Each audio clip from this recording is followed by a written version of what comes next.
Lillahi Rabbil Alamin. Wassalatu wassalamu ala ashrafil anbiya'i wal mursalin wa ala alihi wa sahbihi ajma'in. Subhanaka la ilma lana illa ma 'allamtana innaka antal alimul hakim. Rabbish shrah li sadri wa yassir li amri wahlul 'uqdatam min lisani yafqahu qawli. Amma ba'd. Para jamaah sekalian rahimani wa rahimakumullah, marilah kita awali kajian kita pada malam hari ini dengan bacaan basmalah. Bismillahirrahmanirrahim. Saat ini kita telah sampai pada ayat yang ke-50 dari surah Al-Baqarah. Ini menerangkan di antara nikmat yang Allah berikan kepada Bani Israel. A'udzu billahi minasy syaithanir rajim. Bismillahirrahmanirrahim. وَإِذْ فَرَقْنَا بِكُمُ الْبَحْرَ فَأَنْجَيْنَاكُمْ وَأَغْرَقْنَا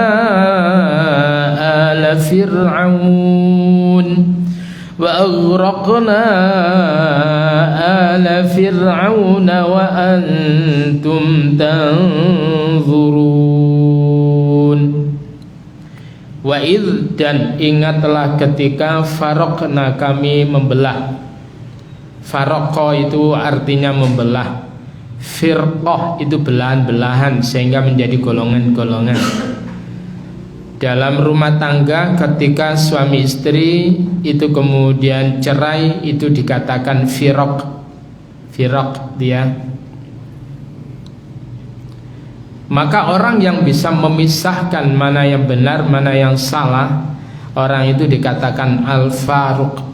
Itu julukan yang lekat kepada Umar bin Khattab, Umar Al-Faruq.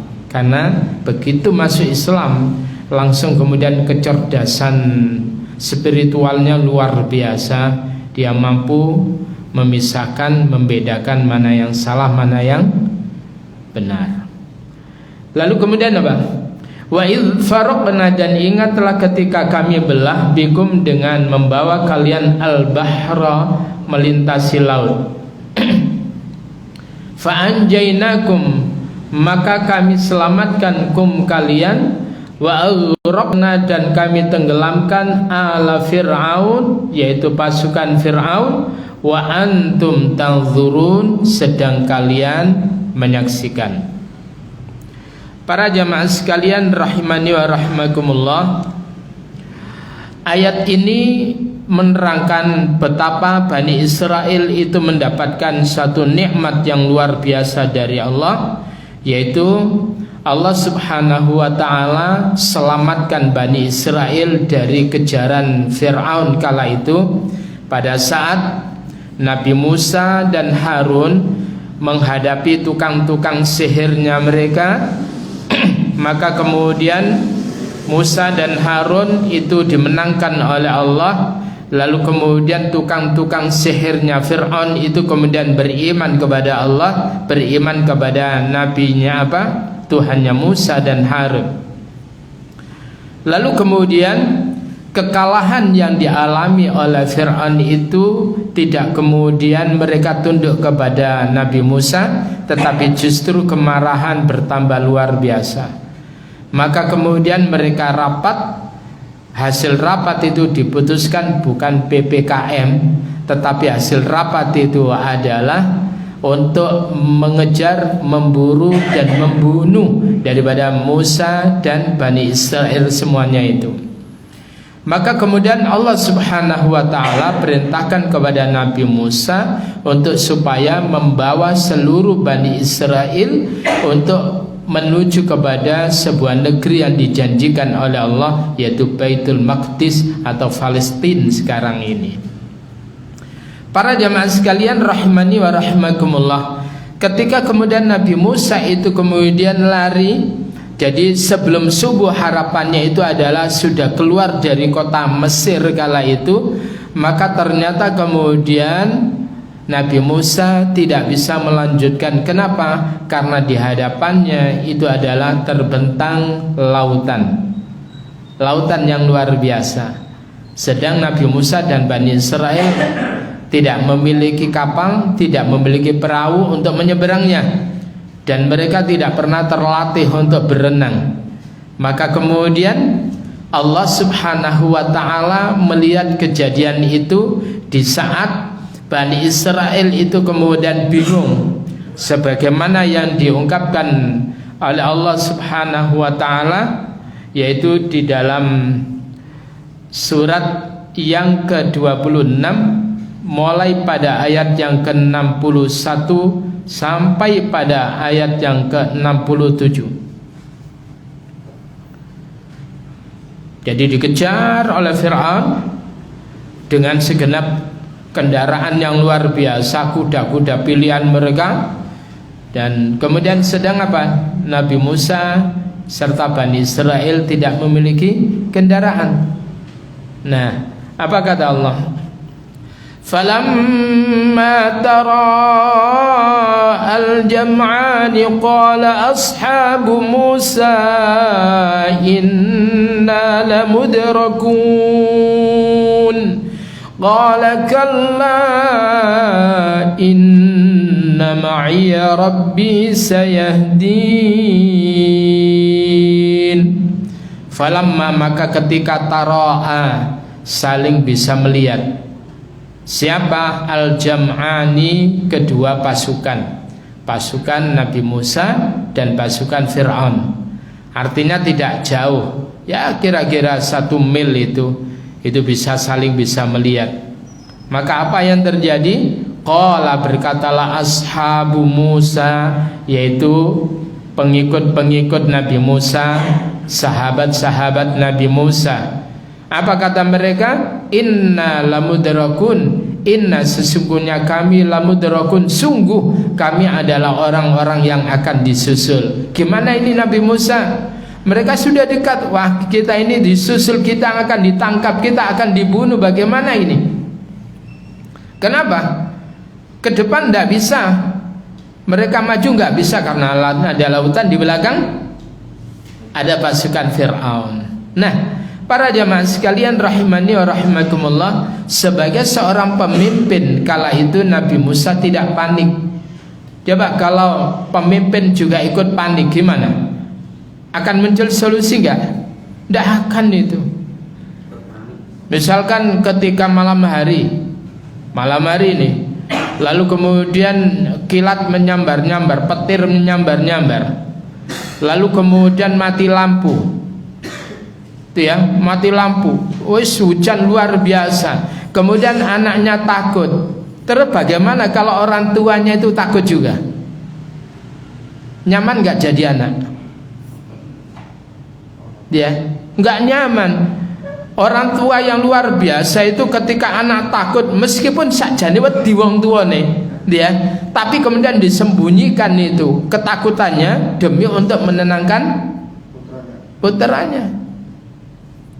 Coba istrinya takut, suaminya wedi pisan. Mbok, kowe iki lanang ngopo ini.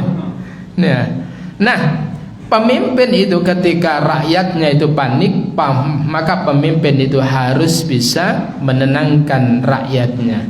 Inilah yang kemudian ditampilkan oleh Nabiullah Musa alaihissalatu wassalam. Apa kata Nabi Musa? Qala, berkatalah Nabi Musa, kalla, tidak begitu, kita tidak akan pernah tersusul. Kenapa? Inna ma'iya Rabbi sayahdin. Inna ma'i, karena bersamaku Rabbi, Tuhanku, aku ini bersama Allah. Sayahdin, Allah akan memberikan petunjuk kepadaku. Tenang, gak usah panik. Nah, kalau sekiranya pemimpin itu menghadapi persoalan-persoalan itu sudah gini, panik, ruwet, ya ruwet. Tapi kalau pemimpin yang cerdas tidak begitu. Mereka berpikir untuk mencari solusi. Itu pemimpin yang cerdas. Pemimpin yang tidak cerdas, ada pertanyaan, loh kok tanya ke saya, nggak begitu. Itu pemimpinnya tidak cerdas itu. Dia leono enak aku lega enak. Loh kok tanya sama saya. Pemimpin yang cerdas itu adalah dia menampakkan ketenangannya dan kemudian dia mencari solusi jalan keluar di dalam menyelesaikan persoalan itu. Para jamaah sekalian rahimani wa rahimakumullah, ketika Nabi Musa itu begitu yakin dia betapa Allah tersebut itu bersamanya, maka kemudian fa'auhayna, maka kemudian kami wahyukan ila Musa, kepada Nabi Musa. Apa yang diwahyukan oleh Allah kepada Musa? Aniqrib bi'asakal bahr. Musa, itrib, pukulkan bi'asaka, dengan tongkatmu itu al-bahra, ke lautan. Nabi Musa ketika diperintah oleh Allah untuk memukulkan tongkatnya ke lautan itu tidak menggunakan logika. Sudah tidak menggunakan logika lagi. Paham ya? Loh apa kaitannya? Aku kepingin selamat dari kejaran Fir'aun. Lah terus apa kaitannya tongkat itu dengan memukulkan tongkat ke lautan itu? Paling piek gitu aja. Ya. Kalau kita mungkin bertanyanya banyak, ya Allah, sing pucuke apa bongkote ya Allah? Ya. Sebelah kanan tas sebelah kiri atau depan ya Allah, atau di depan saya persis ini ya Allah, apa yang sana ya Allah? Itu kakek takon. Tetapi orang yang beriman, orang yang husnudzon kepada Allah, maka kemudian dia hanya menyatakan sami'na wa ata'na. Begitu disuruh pukul itu sudah pukul. Kemudian ke depan kayak apa? Orang yang beriman itu punya husnudzon, pasti di balik perintah itu Allah memberikan hal yang luar biasa. Maka kemudian logika berpikirnya Nabi Musa diletakkan, menjalankan perintah Allah. Maka kemudian apa? Famfalaqa, maka terbelahlah. Infalaqa yang faliku itu artinya terbelah. Maka dikatakan waktu subuh itu sebagai al-falaq. Qul a'udzu birabbil falaq. Katakan aku berlindung kepada Tuhan yang membelah antara malam dan pagi. Ya, dengan cara apa? Allah belah dengan munculkan fajar shadiq. Nah, maka dikatakan qul a'udzu birabbil falaq. Famfalaqa, maka terbelahlah, ya, fakana, maka adalah kullu firqin, tiap-tiap belahan itu kattaudil azim, seperti gunung yang besar. Jadi begitu luar biasa efek dari menjalankan perintah Allah itu. Hanya memukulkan tongkat ke lautan, tetapi efeknya apa? Lautan itu terbelah. Dan kemudian belahannya tadi itu, masing-masing belahan gunung tadi itu kattaudil azim, seperti gunung yang besar. Itu dampaknya itu. Maka kemudian ketika Allah menyuruh kita mengucapkan basmalah, jangan kita remehkan kalimat basmalah ini, luar biasa. Ketika orang itu keluar rumah, kita dianjurkan oleh Rasulullah untuk berucap bismillah tawakkaltu 'alallah la haula wala quwwata illa billah. Apa yang terjadi? Maka kemudian malaikat itu memberitahu kepada orang itu, hudita, kau diberi petunjuk oleh Allah. Wa kufita, dan kau diberi kecukupan oleh Allah. Wa wuqita, dan engkau diberi penjagaan oleh Allah Subhanahu wa taala, pemeliharaan oleh Allah. Itu dampak daripada kalimat bismillah tawakkaltu. Jangan kita remehkan itu. Sebagaimana jangan diremehkan pukulan tongkat Musa kepada lautan, karena itu perintah Allah. Kalau kehendaknya Nabi Musa itu sendiri tidak berefek apa-apa, tetapi karena itu kehendaknya Allah, maka kemudian famfalaqa, maka terbelahlah, fakana kullu firqin, maka adalah tiap-tiap belahan itu kattaudil azim, seperti gunung yang besar. Para jamaah sekalian rahimani wa rahimakumullah, setelah itu pada saat sebelum terbelah, ya, Allah Subhanahu wa taala itu melihat betapa Fir'aun itu ketakutan. Wah, ini bahaya, jadi terus nih, iki sihir Musa ini. Lawak dewe melbu lep hilang. Kan itu dah. Jadi mereka itu sudah mengasumsikan bahwa apa yang ada pada diri Musa itu sihir. Maka kemudian apa? Ya sudah, mereka enggak berani. Tetapi kemudian Allah Subhanahu wa taala perintahkan kepada malaikat Jibril. Untuk apa? Untuk kemudian menyertai Bani Israel, dan kemudian apa? Dengan kudanya, di mana kemudian kudanya ini itu kemudian memantik keinginan kudanya Fir'aun untuk mengejar. Paham ya?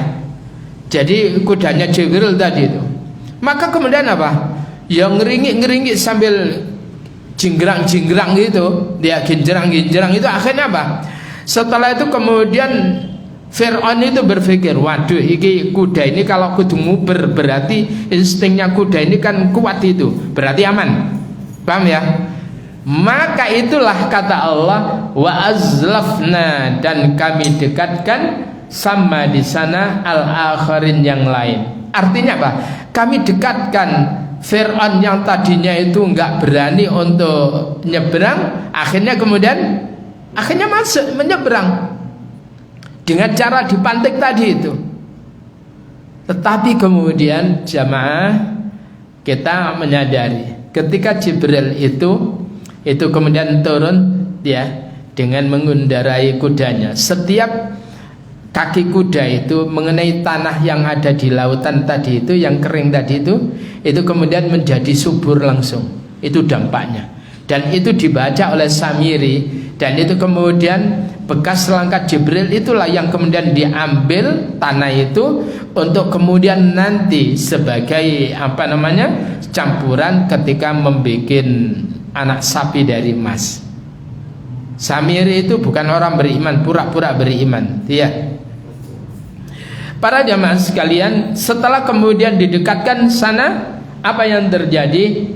Wa anjayna Musa, dan kami selamatkan Musa, Nabi Musa, wa ma'ahu, dan orang yang bersama Nabi Musa ajma'in, semuanya diselamatkan. Begitu kemudian sudah mendarat, sudah ya naik ke daratan, summa aghraqna, kemudian kami tenggelamkan al-akharin, yang lain, yaitu pasukan Fir'aun, sehingga tidak ada satupun yang tersisa, ya, baik itu Fir'aun sendiri yang terakhir tenggelam. Nah, para jamaah sekalian rahimani wa rahimakumullah, apa kata Allah? Inna fi dzalika laayatan wa ma kana aktsaruhum mu'minin. Sesungguhnya pada yang demikian itu laayatan, sungguh merupakan ayat, tanda kekuasaan Allah, wa ma kana aktsaruhum mu'minin, dan tidaklah mayoritas mereka itu beriman kepada Allah Subhanahu wa taala. Jadi itu nikmat yang luar biasa. Para jamaah, lalu kemudian apa yang terjadi ketika Fir'aun berada di tengah lautan itu, ketika tenggelam itu? Itu diutarakan oleh Allah, yaitu di dalam surat Yohanes. Surat apa? Oh, Yunus, ya. Surat Yunus.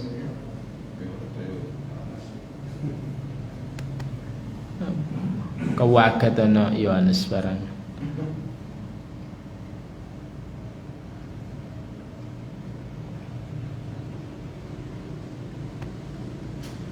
Nah, pada ayat yang ke-91, ya. Ayat 91, coba lihat.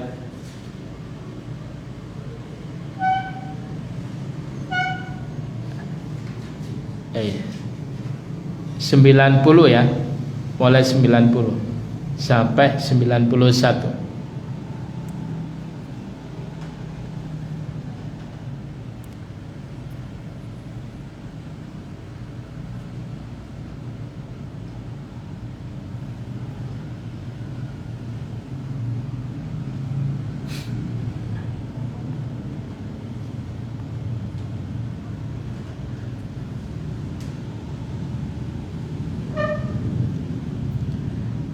wajawazna, dan kami memungkinkan untuk selamat di Bani Israel dengan membawa Bani Israel al-bahra untuk melintasi lautan.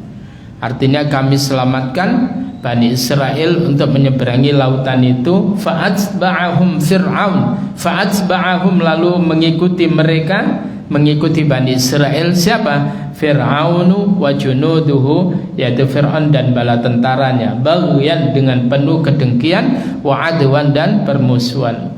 Apa kata Allah? Ketika mereka itu niat tenan itu ngejar itu, enggak main-main itu, dia hatta idza adrakahul gharq, sehingga ketika menemuinya, menjumpainya, atau al-gharq yaitu tenggelam. Jadi ketika dia tersebut itu tenggelam, apa yang terjadi? Qala, berkatalah Fir'aun. Apa kata Fir'aun? Jadi ketika tenggelam mau mati itu sekelek-kelek ini, amantu, aku beriman, annahu, bahwasanya la ilaha, tidak ada Tuhan yang patut diibadahi illa, kecuali alladzi amanat bihi banu Israel, kecuali Tuhan yang diimani oleh Bani Israel.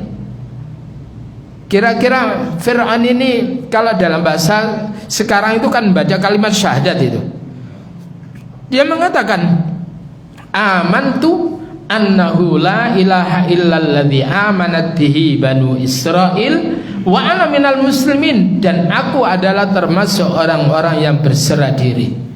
Ini pernyataan Fir'aun ini.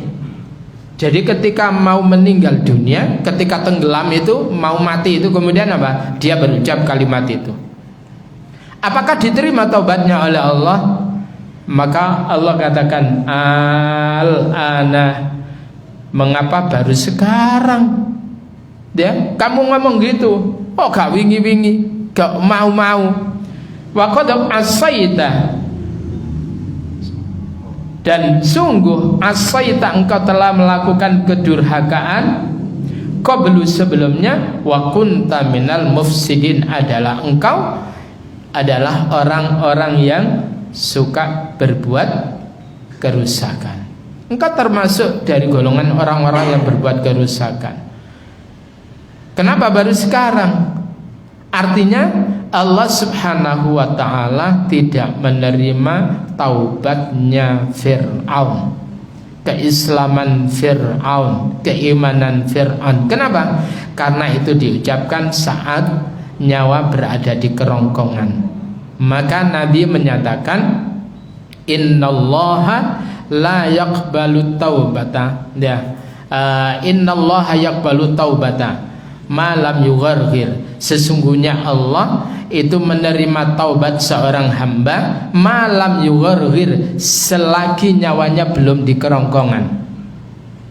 Paham ya? Kalau nyawanya belum di kerongkongan, umpamanya sak jam, setengah jam sebelum itu, ada ulama yang beranggapan paling tidak 1 jam, saatan sebelum itu, maka ketika orang tersebut itu menyatakan Islamnya, imannya, menyatakan taubatnya sebelum nyawa di kerongkongan, maka Allah itu menerima taubat seseorang itu.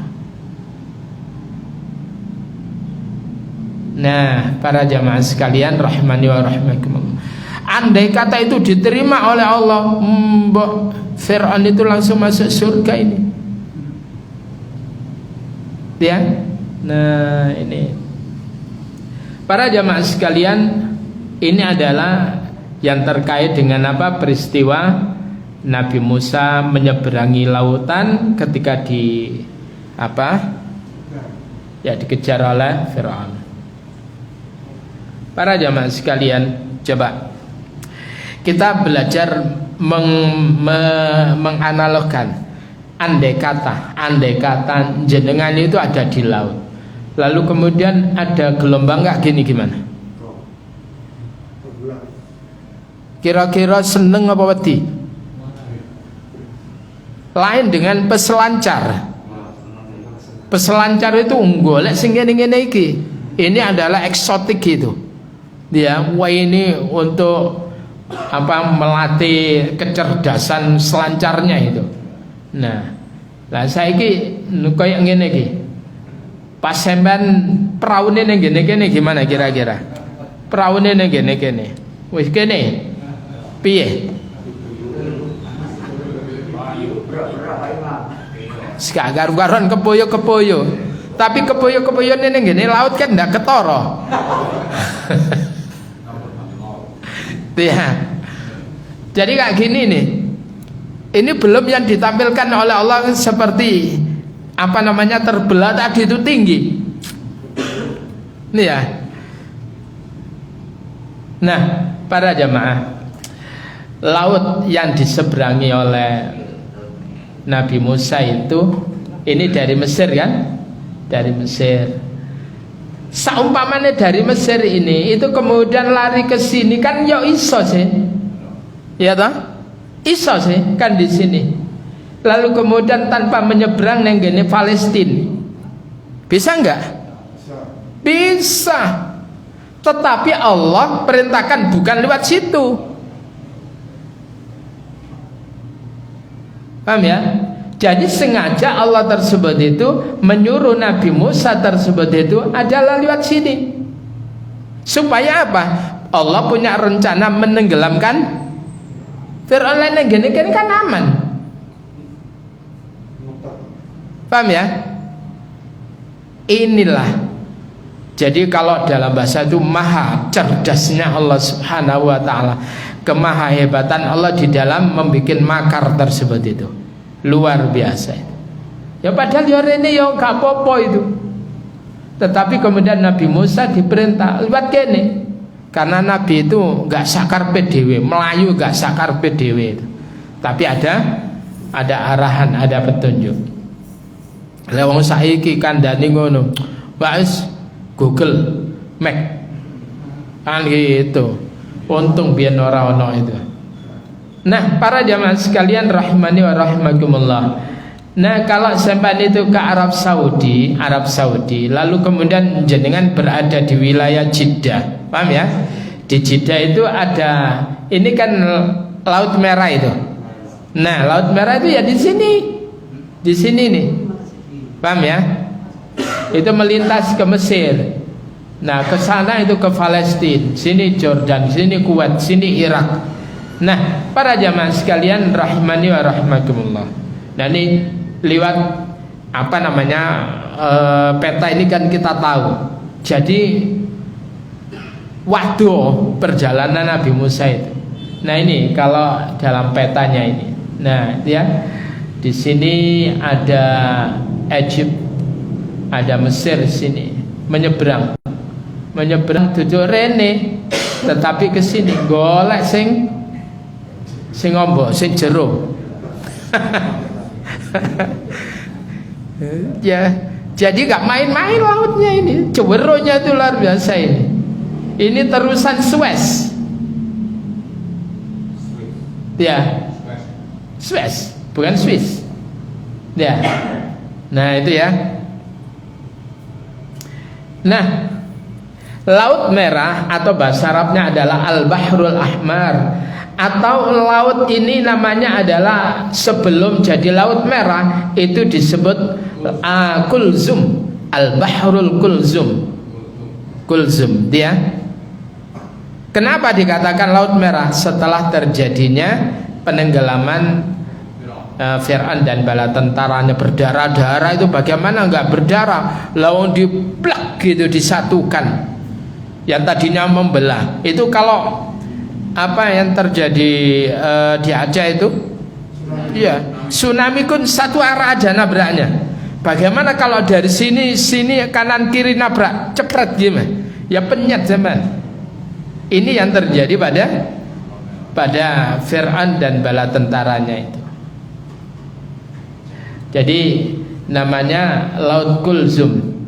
Bahasa Arab adalah Bahrul Kulzum. Dalam sastra lama ialah sebuah teluk di lautan Hindi di antara benua Afrika dan Asia. Ia hampir bercantum dengan Teluk Aden, dengan Babul Mandeb yang berada di utaranya ialah semenanjung Sinai, Teluk Aqabah dan terusan Suez. Nah, Laut Merah bertemu dengan Mesir, Sudan, Eritrea di sebelah barat, manakala di sebelah timurnya ialah Arab Saudi, sebelah sana timur tadi itu. Terus ada Yaman, Laut Merah, persis sebagaimana yang di peta tadi itu. Nah ini ya, ada Yaman, ada Arab Saudi, Kuwait dia. Nah para jamaah sekalian, ini bentuknya apa namanya, Laut Merah. Kayak begini Pak, leneng gini, peta mau kok cilik itu ya, kok sungai. Wah itu begini, luar biasa. Ya, para jamaah sekalian rahimani wa rahimakumullah. Maka pada ayat yang ke-50 tadi itu, wa idz najjaynakum min ali fir'aun, apa?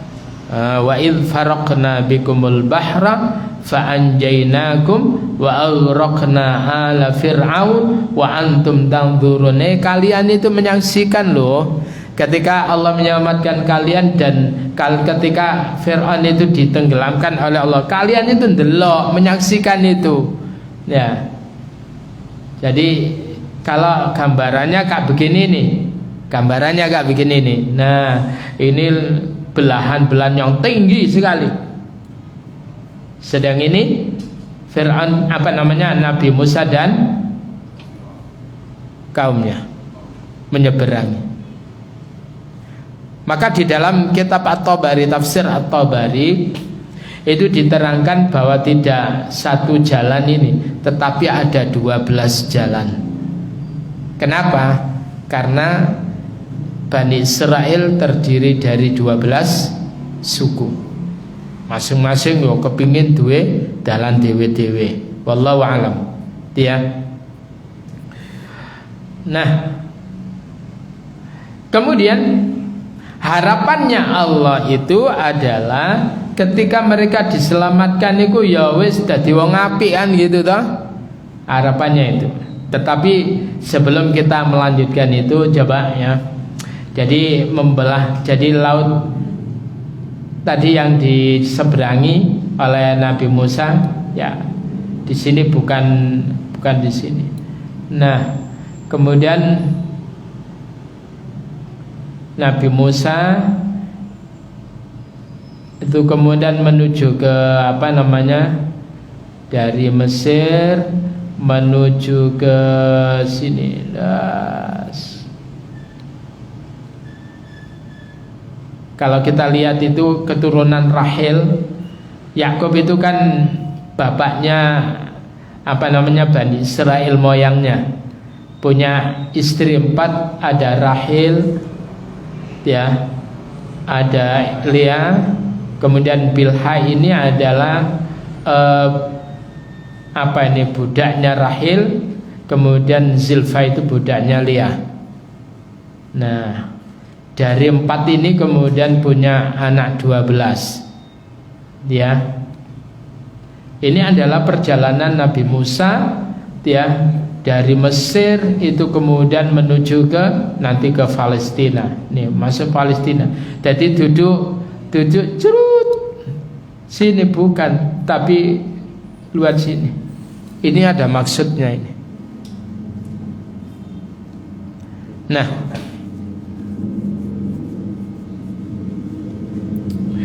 para jamaah sekalian rahimani wa rahimakumullah, itu tadi adalah apa namanya, beberapa ayat yang sebagai bayan, sebagai penjelas dari Al-Baqarah ayat yang ke-50.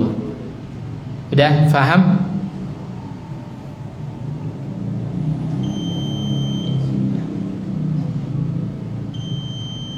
Syadil. Lanjut. Yes. Oke. Saya lanjutkan dulu ya. Coba para jamaah sekalian, ayat ke-51 perhatikan. A'udzu billahi minasy syaithanir rajim. وإذ وعدنا موسى 40 ليلة ثم اتخذتم العجل من بعده وأنتم ظالمون.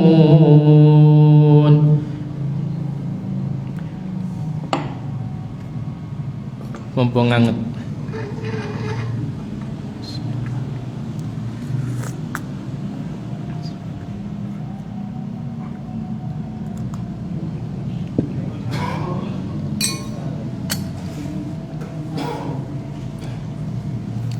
Wa'id, dan ingatlah ketika wa'adna, kami janjikan Musa, Nabi Musa,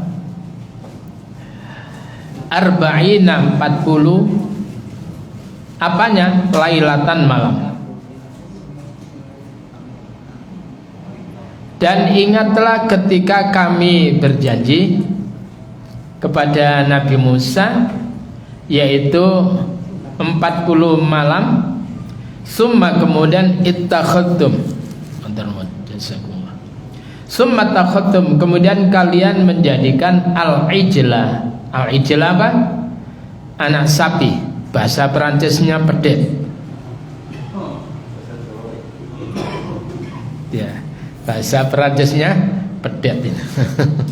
Al-ijl. Summa, kemudian ittakhadtum, kan kalian menjadikan atau kalian mengambil al-ijlah, yaitu anak sapi sebagai sesembahan, mim ba'dihi, dari setelah sepeninggal Nabi Musa menghadap kepada Allah selama 40 malam. Wa antum, sedang kalian Bani Israel adalah zalimun, orang-orang yang zalim. Para jamaah sekalian rahimani wa rahimakumullah,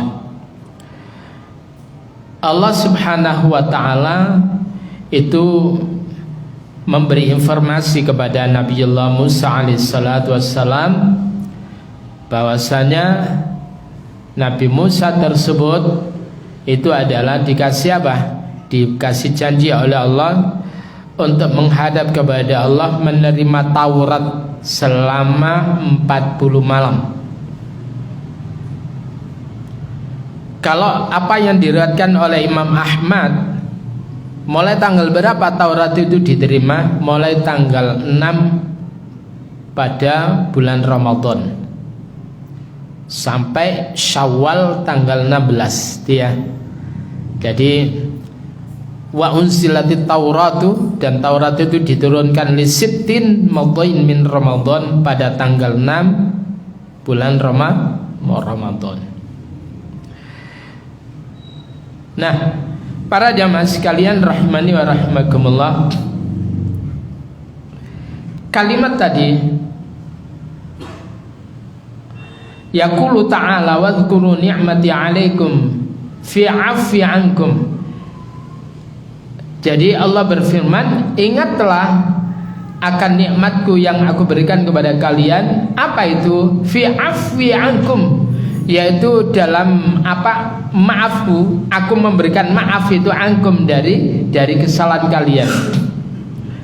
Kenapa? Lima abadtum al-ijl, karena apa? Terhadap apa yang kalian sembah, yaitu lamma abadtum al-ijl, ketika kalian tersebut itu apa? Menyembah kepada anak sapi. Ba'da dhihabi Musa, setelah berangkatnya Nabi Musa, limiqati rabbih, yaitu pada waktu-waktu yang telah ditentukan oleh Tuhannya.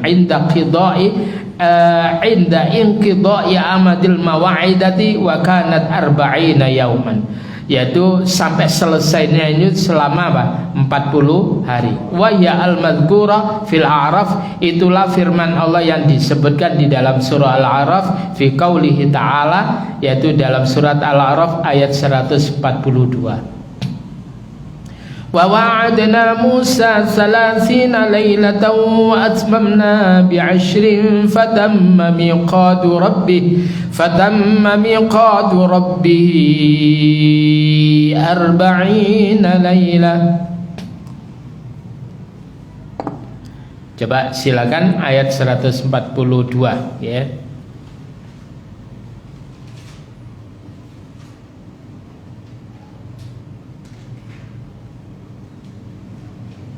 Al-A'raf.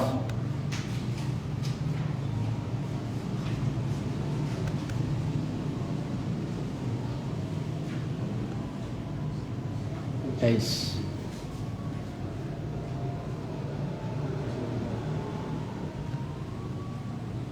Seratus 142.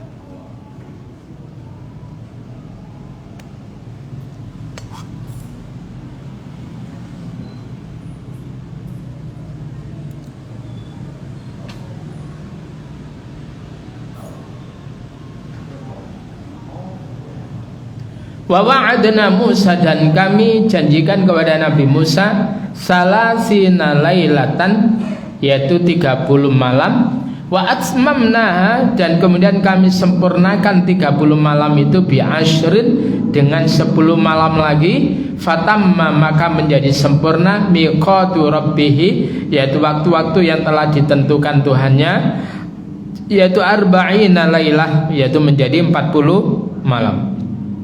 30 tambah 10 pira? 60. Elo pinter.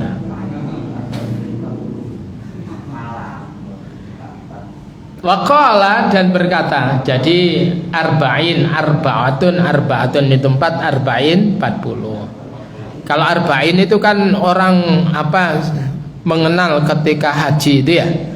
Wah, ketika haji ada istilah arba'in, ketika ada di Madinah sholat selama 8 hari 40 waktu kan itu. Nah itu bahasa Arab, tapi di apa itu arba'in embo. Ya. Lalu kemudian apa? Ketika kemudian sudah disempurnakan Allah, ketika kemudian memberitahu kepada Nabi Musa bahwa dia harus menghadap kepada Allah untuk menerima Taurat selama 40 malam, waqala Musa, maka kemudian Nabi Musa berkata kepada siapa? Li akhihi, kepada saudara laki-lakinya. Siapa? Yaitu Harun. Harun itu cacake Nabi Musa, kakak, selisih 3 tahun. Lo kok ngerti? Oh, KTP Nero kok.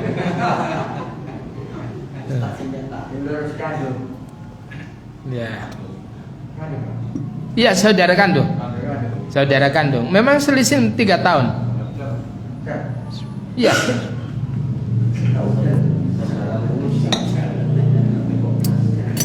Apa cer iku?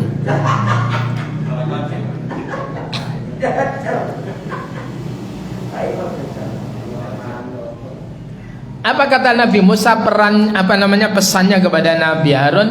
Wahai Harun, ukhlufni, gantikan aku. Ya, ukhlufni. Itu artinya, maka dikatakan khalifah itu pengganti. Khalifatu Rasulillah itu adalah pengganti Rasulullah. Ya, pengganti. Ukhlufni, gantikan aku, fi qaumi, dalam menangani kaumku. Wahai Harun, aku tak tinggal di sini loh, gantiin loh ya. Wa aslih wala tattabi sabilal mufsidin, dan berbuat baiklah kamu ya. Wala tattabi, dan kamu jangan mengikuti sabilal mufsidin, jalan orang-orang yang berbuat kerusakan. Nabi Musa itu tahu itu, gelagat ada orang yang beling itu tahu itu. Ya. Tapi sapi api enggak kira no pesenin teman-teman gitu itu. Ya, sada itu. Ada orang yang kemudian punya bakat itu untuk menjerumuskan Bani Israel. Itulah namanya Samiri. Sekedar tahu aja, Samiri itu namanya juga Musa, Musa Samiri. Jadi ketika Fir'aun itu dulu kemudian memutuskan setiap bayi laki-laki Bani Israel harus dibantai, maka kemudian Allah perintahkan kepada ibunya Musa, Allah ilhamkan supaya meletakkan bayi ini ke dalam apa? Ke dalam peti kan, untuk dihanyutkan. Sehingga kemudian Musa yang kemudian kelak jadi nabi itu adalah berada di kerajaan Fir'aun selama kurang lebih 18 tahun. Sedang Musa Samiri itu kemudian sudah dibawa oleh orang tuanya ke sebuah tempat yang sepi, dan kemudian Allah perintahkan kepada Jibril untuk mengasuhnya. Jadi Samiri itu diasuh oleh luar biasa kan? Tapi nanti menjadi penentang Nabi Musa. Coba bayangkan. Apa yang didik Jibril? Ya enggak. Ya ngawur itu ya Samiri sendiri. Jadi dia kenal betul itu kepada Jibril itu. Nah, jamaah sekalian, apa dan bagaimana kelanjutannya kita lanjutkan di pertemuan yang akan datang. Kita akhiri dengan doa kafaratul majlis. Subhanakallahumma bihamdika asyhadu an la ilaha illa anta astaghfiruka wa atubu ilaik. Assalamualaikum warahmatullahi wabarakatuh.